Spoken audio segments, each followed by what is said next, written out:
Giovanni Kessler, direttur ġenerali tal-Aġenzija Ewropea kontra l-Frodi l-Olaf, mistenni jkun Malta l-ġimgħa d-dieħla.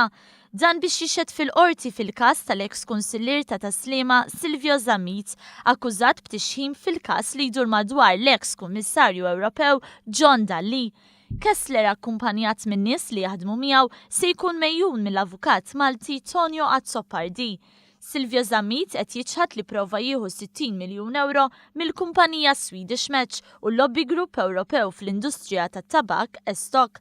Allegatament Zammit trid ixaħħam lil John Dalli biex dan jippermetti l-użu tal-isnus madwar l-Ewropa. Giovanni Kessler qed jallega li John Dalli kien jaf li Silvio Zammit kien qed juża ismu. Fix-xhur li għaddew, Kessler ma laqax it-talba li jixhed quddiem il-Kumitat tal-Privileġġi tal-Parlament.